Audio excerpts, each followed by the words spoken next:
जय हिंद प्यारे साथियों, आशा करता हूँ कि आप अच्छे होंगे और मन लगा के पढ़ ले होंगे। मैं मिस्टर कुमार स्वागत करता हूँ आपका आपके अपने एजुकेशन बायर सिविल सर्विसेज यूट्यूब चैनल में। स्टूडेंट्स, आप सभी का स्वागत है। जो हमने एक सीरीज़ आपके लिए चलाई है जिसमें हम 20 से 30 मिनट्स की ये क्लास होती है, जिसमें हम आपसे चर्चा करते हैं कि यूपीएससी के प्रीलिम्स को कैसे पास किया जाए। इन यूपीएससी के पीवाईक्यू को कैसे ध्यान में रखते हुए मैं इसकी एक अलग से सीरीज चलाऊंगा। लेकिन ये एक सीरीज़ है कि आप जब चाहे टेस्ट का सोल्व करते हो, चाहे आप टेस्ट के क्वेश्चन लगाते हो, चाहे प्रीवियस क्वेश्चन पेपर लगाते हो, तो किन बातों का बेसिकली ध्यान रखना चाहिए और किस आधार पर हमें क्वेश्चन को अटेम्प्ट्स करना चाहिए, हमारी स्ट्रेटजी किस लेवल की होनी चाहिए, उन सब पर मैं आपसे चर्चा करता हूँ। मेरा नाम जैसा कि आपको पता है मिस्टर कुमार, और मैं यूपीएससी का एजुकेटर एंड मेंटर, ठीक है, और एक ठीक ठाक एक्सपीरियंस आपके साथ में शेयर करता हूँ। देखिए स्टूडेंट्स, क्या है, हमने पेपर लिया है 2016 का, जिसमें हम बात करेंगे यूपीएससी के जीएस पेपर नंबर 1 पर कि इसको कैसे हम आसानी से पास करें। सी साइड पर भी मैं बात करूंगा। स्टूडेंट्स, है क्या, देखिए कुछ ऐसे शब्दावली होती है जिस पर आपको चर्चा परिचर्चा कर लेनी है। इसमें शब्द कुछ होते हैं, जैसे मान लीजिए आपसे पूछ लिया जाए, जैसे शब्द दे दे सभी, एक शब्द दे दे केवल, हमेशा, लगातार, अंतः, विशेषतः, ठीक है। ये कुछ ऐसे शब्द हैं, अगर आपको ये शब्द किसी भी स्टेटमेंट में मिल रहे हैं तो मान लीजिएगा कि 95% जो आपका स्टेटमेंट है, जो क्वेश्चन है, वो गलत होगा। मान लीजिएगा, ये ध्यान में रखना। जहां पर शब्द मिल जाए हो सकता है और ये संभावना व्यक्त कर रहा हो, और खास तौर पर ये आपका पर्यावरण और साइंस एंड टेक में इससे अगर रिलेटेड हो, तो मान लीजिएगा हो सकता वाले में जिसमें संभावना व्यक्त करता है तो 95% वो सही स्टेटमेंट होता है। जहां पर आपको यूपीएससी के क्वेश्चन में कोई डेट मिल जाए, डाटा मिल जाए, तो वो क्वेश्चन आपका 95% गलत होगा, परंतु 5% सही भी होगा। तो उसको आवश्यक रूप से आप क्या है, पढ़ के आप उसको ऑब्जर्व करके ज़रूर देखेंगे। परंतु पिछले कुछ लास्ट 2-3 आप देखोगे वर्ष में यूपीएससी ने कुछ अपने क्वेश्चन में क्या है परिवर्तन किया है। आप तो कहोगे सर आप तो 2016 की बात कर रहे हैं, बच्चे मैं 2024 का भी बात करूंगा, 2025 के क्वेश्चन की भी बात करूंगा, कैसे आ सकते हैं, एक संभावना व्यक्त करने का प्रयास करेंगे, किस टाइप्स के क्वेश्चन बन सकते हैं वो भी मैं आपको बताने का प्रयास करूंगा यूपीएससी के पीवाईक्यू पर आधारित, ठीक है। मैं अपनी तरफ से नहीं, जिस तरीके से यूपीएससी आपसे पूछता है। अभी वर्तमान में यूपीएससी ने कुछ अपने क्वेश्चनों को बदला है। देखिए यूपीएससी क्या करती है, अब 4 प्रकार के क्वेश्चन आपसे पूछती है। 4 प्रकार कौन कौन से हैं, जरा उनको समझिएगा। एक तो आता है कथन कारण वाले, कथन कारण वाले क्वेश्चन आ रहे हैं। एक आ रहे हैं पेयर वाले, कौन से आते हैं, पेयर वाले क्वेश्चन आ रहे हैं। एक आते हैं स्टेटमेंट पर आधारित, ठीक है, किस पर, स्टेटमेंट पर, कि इतने केवल 2 केवल 3, ये वाले जो हैं, जिससे आप एलिमेंट मेथड लगा सकते हैं, 1 2 3 ये वाले। और एक आता है आपका केवल 1, इस ही मतलब कि डायरेक्ट जो आता है स्टेटमेंट आधारित क्वेश्चन, किसका, स्टेटमेंट आधारित, जो कि सामान्य प्रश्न होता है, जो कि छोटी परीक्षाओं में भी पूछे जाते हैं। तो 4 प्रकार की ये प्रश्न है। अब देखिए इसमें आपको समझना, यहाँ पर ये जो है, ये केवल वाला जो आता है जिसमें एलिमेंट मेथड लगा सकते हैं, सामान्य वाले जो क्वेश्चन आते हैं, ये यूपीएससी पहले से पूछता था, ठीक है। और इसमें अभी परीक्षा में क्या है, आपके लगभग 60% क्वेश्चन ऐसे ही बन रहे हैं। कितने परसेंट, 60% क्वेश्चन आपके ये बन रहे हैं। उसमें से अब ये जो 2 ये हैं, ये 30% क्वेश्चन आपके आ रहे हैं पेयर वाले, ठीक है। और लगभग आपके 10% क्वेश्चन आ रहे हैं कथन कारण वाले, ठीक है। ये क्वेश्चन है आपके, इसी में आपका करंट अफेयर आता है। यूपीएससी का करंट अफेयर अप डाउन होता रहता है, लेकिन मैं आपको बता दूं 30 से 40% यूपीएससी करंट अफेयर पूछता है, ध्यान रखना, 30 से 40%। लास्ट कुछ ईयर्स का अगर मैंने एक वीडियो बनाई है, अगर आप उसको देख लेंगे तो और भी आपका क्लियर हो जाएगा कि आओ कैसे पास करें साधारण भाषा में, ठीक है, शी सैट को लेकर के, उस वीडियो को आप देखेंगे, उसमें मैंने बहुत अच्छे से और भी समझाया है, पूरा एकदम एनालिसिस किया है। तो करंट अफेयर का बर्डन बढ़ रहा है। जब 100 क्वेश्चन आपसे पूछे जा रहे हैं जीएस में, तो लगभग आपके 10 से 15 क्वेश्चन ही आपके क्या आ रहे हैं, करंट अफेयर के आ रहे हैं वर्तमान में। करंट अफेयर यूपीएससी ऐसे नहीं पूछ लेता है अदर एग्जाम की तरह। यूपीएससी उस करंट अफेयर को पूछता है बच्चे जो चर्चाओं में रहता है लंबे समय से, ठीक है। अब मैं कुछ क्वेश्चन आपसे डिस्कस करने का प्रयास करूंगा। देखिए, कुछ क्वेश्चन हम आपसे ले रहे हैं और क्वेश्चन को जरा समझाएंगे और समझने का प्रयास करेंगे। देखो कैसे एलिमेंट मेथड हम इसमें यूज करेंगे। जैसे पहला स्टेटमेंट समझना, पहला जो क्वेश्चन है इसको आई होप कि आपको क्वेश्चन विजुअल हो रहा है। देखिए क्वेश्चन को जरा समझिएगा। ये कह रहे हैं आंसर कैसे निकालेंगे, ये हमारा उद्देश्य है। आपका अप्रोच क्या होना चाहिए, ठीक है। देखिए कैसे, निम्नलिखित कथनों में से कौन सा ये से सही है या फिर है। अब देखिए यहाँ पर आपसे पूछा है कि भैया इसका गलत और सही बता दो आप।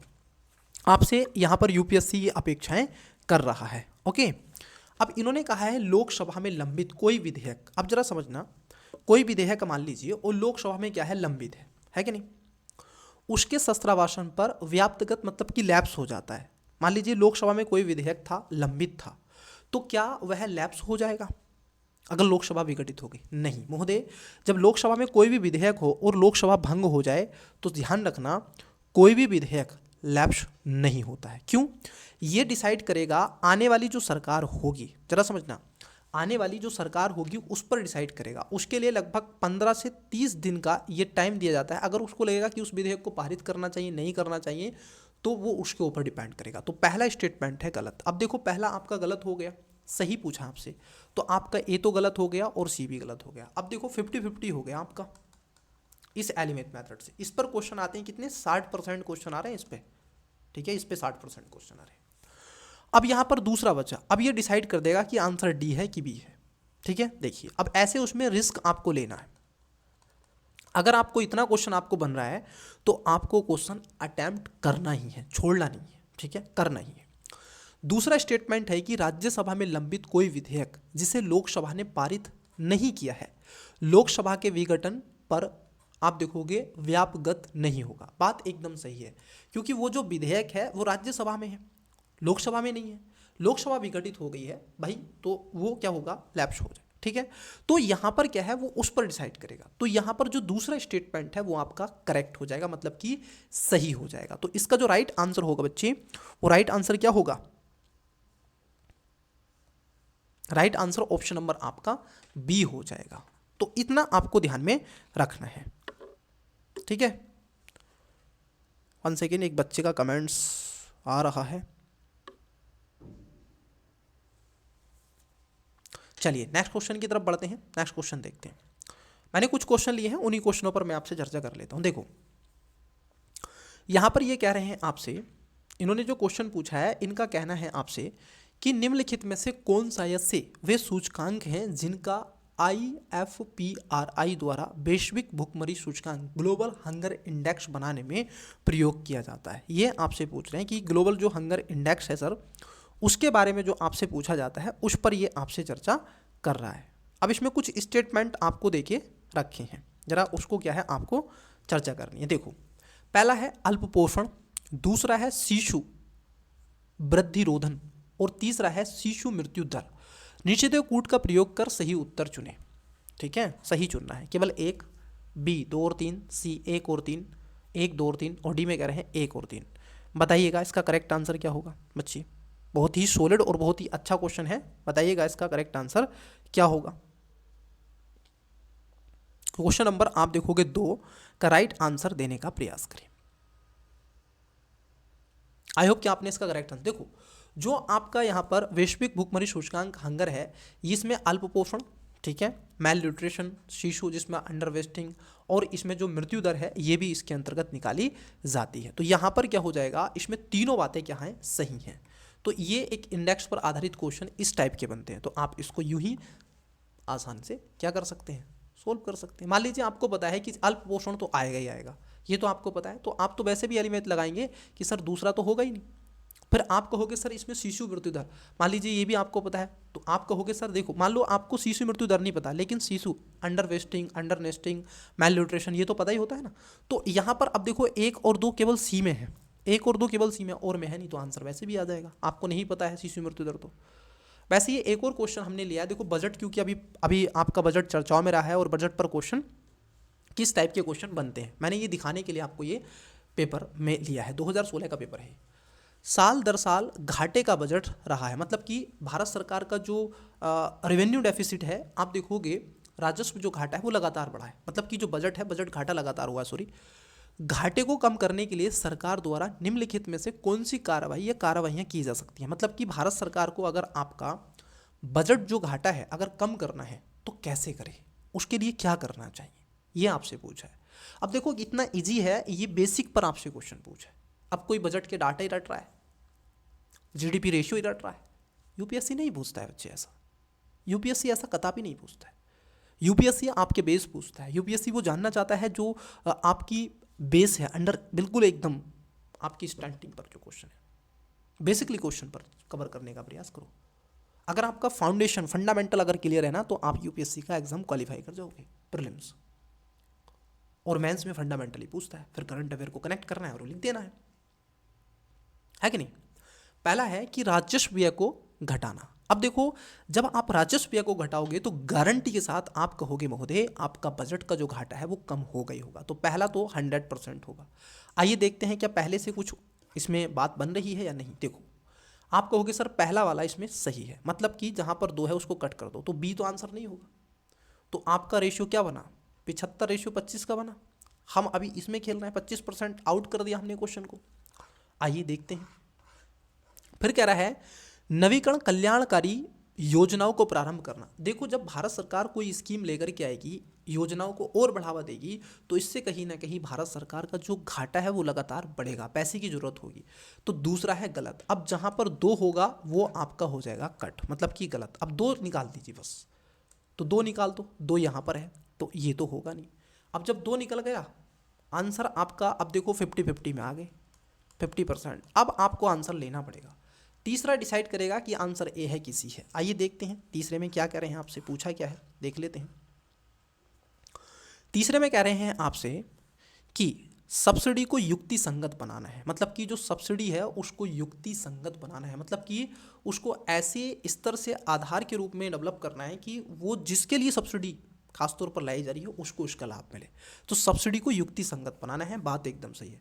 आयात शुल्क को कम करना, आयात शुल्क को कम नहीं करना है, ज़्यादा करना है। अब मान लीजिए चौथा आपको नहीं भी पता है कि आयात शुल्क को कम करना है, बढ़ाना है, जो आपकी ठीक है ये जो ड्यूटी है, तो यहाँ पर आपको तीसरा पता चल गया, तो तीसरा सही है। अब देखो आपका चौथा तो वैसे ही कट गया था ना इसमें, तो चौथा तो वैसे ही कट गया था, नहीं भी पता था तो चौथा वैसे ही कट गया। तो इसमें जो आंसर हो जाएगा ऑप्शन नंबर सी इसका करेक्ट आंसर हो जाएगा। आई होप कि यहाँ तक चीज़ें आपकी क्लियर हो गई होंगी, ठीक है। चौथा तो आपका वैसे ही कट गया था। और क्वेश्चन हमने लिया है, क्वेश्चन है आपका, ये क्वेश्चन पूछा गया है भारत में वित्त समावेशन, मतलब कि वित्त समावेशन को पहली वाली क्लास ली थी जो 2015 का था, उसमें भी देखो समावेशन। समावेशन एक वृहद वर्ड टर्मोलॉजी है, एक बड़ी टर्मोलॉजी है।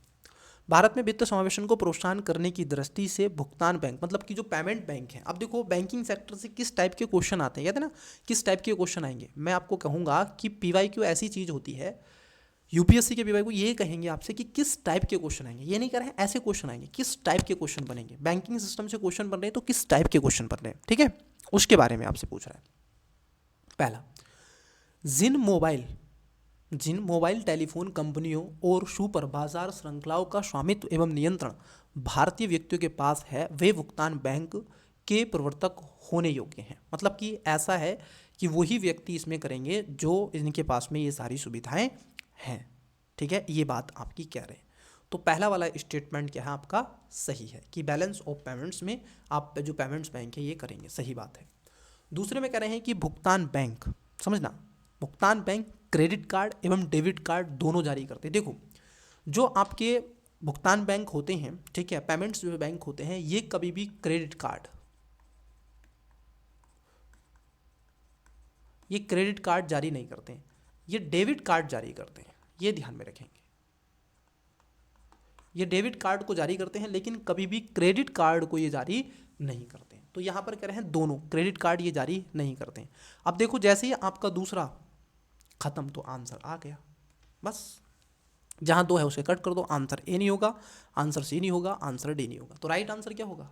ऑप्शन नंबर बी होगा। 1 और 3, भुगतान बैंक ऋण देने के कायाकल्प नहीं कर सकते हैं। बिल्कुल, ये ऋण देने के लिए नहीं बनाए गए हैं, ये बल्कि फाइनेंशियल इंक्लूसिवनेस को बढ़ावा देने के लिए आगे लाया गया है इनको, ठीक है। तो इसका बी राइट आंसर होगा 1 और 3। और भी क्वेश्चन हमने लिए हैं इसमें, ठीक है। लाइफ हाई पर हमने क्वेश्चन नहीं पूछा, आप बता सकते हैं लाइफ हाई को लेकर के, ठीक है। कुछ क्वेश्चन और हमने लिए हैं इस पर, आइए देख लेते हैं कुछ क्वेश्चन कौन से लिए हैं, थोड़ा उन क्वेश्चनों को भी समझ लेते हैं।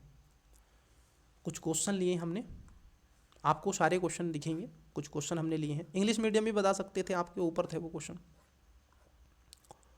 कुछ और क्वेश्चन लिए हैं मैंने इसमें, हाँ देखो, अब देखो कुछ क्वेश्चन ऐसे भी पूछे जाते हैं आपसे, जैसे ये क्वेश्चन आपको खास तौर पर दिख रहा होगा, हिस्ट्री से ऐसे क्वेश्चन आते हैं, प्राचीन भारत की निम्नलिखित पुस्तकों में से किस एक में शुंग राजवंश के पुत्र की प्रेम कहानी है। देखो क्या क्वेश्चन पूछा है, ऐसे भी क्वेश्चन आते हैं, बता सकते हैं आप इसका राइट आंसर क्या होगा 10 का।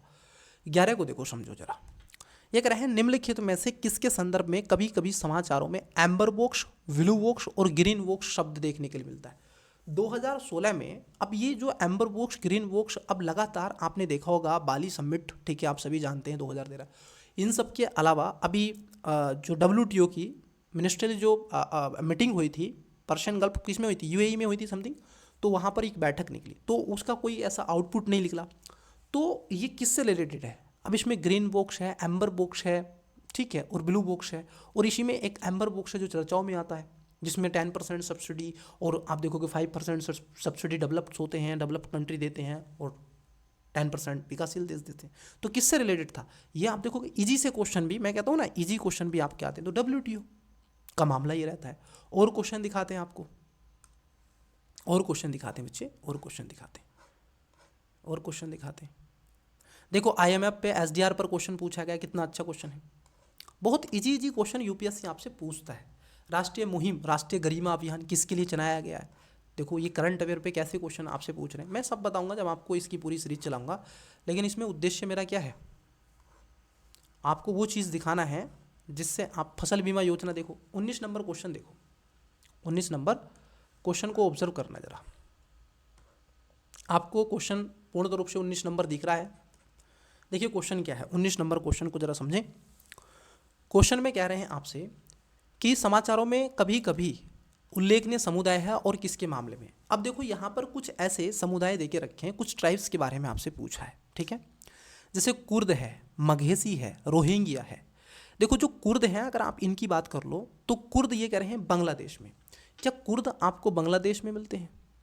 इन्होंने कुर्दिस्तान की मांग करके रखी है। ईरान वाले क्षेत्रों में मिलते हैं, ठीक है, इराक वाले क्षेत्रों में मिलते हैं, सीरिया वाले क्षेत्रों में मिलते हैं, उधर लेबनान वाले क्षेत्रों में ये मिलते हैं। कहाँ की बात कर रहे हैं हम?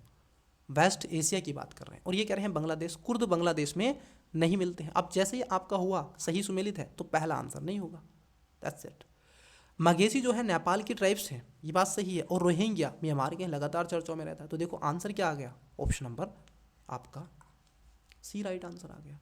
ऐसे ही और क्वेश्चन हमने लिया है, जरा उस क्वेश्चन को भी देखिएगा। क्वेश्चन नंबर हमने 20 भी लिया है, प्रधानमंत्री फसल बीमा योजना, बट वो अभी भी नहीं कर रहा। हमने क्वेश्चन नंबर 22 भी आपसे चर्चा का बिंदु बनाया। देखिए क्वेश्चन नंबर 22 क्या है, आपको क्वेश्चन दिख रहा होगा, बताइएगा इसका राइट आंसर क्या होगा। बहुत ही बढ़िया क्वेश्चन है, देखिए इसका कमेंट्स करिएगा राइट आंसर। इसका आपको क्या करना है, आंसर कमेंट्स करना है, ठीक है। तो ये एक वेस है सर, इस तरीके से आपको पढ़ना चाहिए, ऐसी सारी चीज़ें आपको ध्यान रखना चाहिए। बेसिकली ये एलिमेंट मेथड आपका होना चाहिए। और जब आप क्वेश्चन को पढ़ें ना, जैसे यही क्वेश्चन है, मान लो यही क्वेश्चन हम पढ़ने, भारत के निम्नलिखित क्षेत्रों में से ग्रेट इंडियन हॉर्नबिल के अपने प्राकृतिक आवास में पाए जाने की सबसे अधिक संभावना कहाँ है। देखो जब आपने हॉर्नबिल पढ़ा, ना केवल हॉर्नबिल याद आना चाहिए आपको, IUCN की रेड लिस्ट भी याद आनी चाहिए, और ना केवल हॉर्नबिल याद आना चाहिए, कई और भी क्षेत्र आने चाहिए, ठीक है। पूरा एकदम 360 डिग्री आपके माइंड में सारे स्पीसीज चलने चाहिए, कि कहीं डुगांग का भी तो क्वेश्चन बन सकता है, कहीं आपका कैट का भी तो बन सकता है, टाइगर का भी तो बन सकता है ना, मकॉन्ग का भी तो बन सकता है, केवल ग्रेट हॉर्नबिल, इंडियन वस्टर्ड का भी तो बन सकता है, ब्लैक बक का भी बन सकता है, डंकी का भी बन सकता है, राइनो का भी बन सकता है कि नहीं। तो ये चीज़ें, पांडा का भी बन सकता है, ऐसी कई चीज़ें आपसे पूछी जाती हैं। तो बताएं कहाँ पर है? उत्तर पश्चिम भारत के रेतीले मरुस्थल में। क्या यहाँ पर मिलेगा आपको great Indian horn, great Indian bustard मिलता है उधर तो। जम्मू कश्मीर के उत्तरी जो उत्तर हिमालय क्षेत्र में, सीमा कह रहे हैं पश्चिमी गुजरात के जो आपका कच्छ का क्षेत्र है उसमें मिलेगा, या फिर पश्चिमी घाट में। बताइएगा इसका राइट आंसर क्या होगा। आज की क्लास में स्टूडेंट्स ऐसे ही रहने देते हैं, ठीक है, यहीं पर हम क्लास को रोकते हैं। और बताइएगा ये क्लास आपको कैसी लगती है, अगर पसंद लगती है तो इसको कंटिन्यू करेंगे, अन्यथा इसको रोकेंगे। फिर सीसैट वाले पे आपसे कुछ कुछ क्वेश्चन पर डिस्कस करेंगे। मैं सोच रहा हूँ कि सीसैट का फरवरी के बाद में कुछ टेस्ट और रह गए आपके, लगभग 7 से 8 टेस्ट आपके और रहे हैं, 7 टेस्ट हैं, ठीक है। जैसे मुझे प्रोवाइड करवाया गया दृष्टि IAS, तो वैसे ही मैं आपको आपके साथ में डिस्कस कर दूंगा, ठीक है। और उसके साथ साथ मैं सीसैट के सीधा पेपर पर हम आपसे बात करेंगे, फुल पेपर आपसे डिस्कस करने का प्रयास करूंगा मैं उसी में।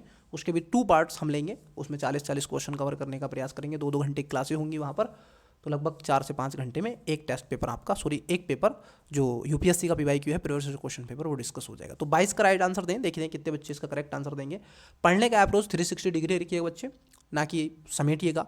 360 डिग्री जितना बृहद स्तर पर आप पढ़ सकें, चीज़ों को कनेक्ट कर सकें, हिस्ट्री को ज्योग्राफी से कैसे कनेक्ट कर सकते हैं, ज्योग्राफी को इकोलॉजी एनवायरनमेंट से कैसे कर सकते हैं, पॉलिटी को कैसे, ठीक है, इकोनॉमी से कनेक्ट कर सकते हैं, साइंस एंड टेक से कैसे इकोलॉजी एनवायरनमेंट को कनेक्ट कर सकते हैं, ये अप्रोच आपका आना चाहिए। तो UPSC इसी तरीके से आपसे पूछता रहेगा। चलिए अल्लाह का रिवीजन करते रहेगा, पढ़ते रहेगा। बेस्ट ऑफ लक, मिलता हूँ अन्य किसी और पार्ट में, तब तक के लिए आशा करता हूँ कि आप अच्छे रहें, मस्त रहें और मन लगा के पढ़ते रहें, रिवीजन करते रहें। बाय।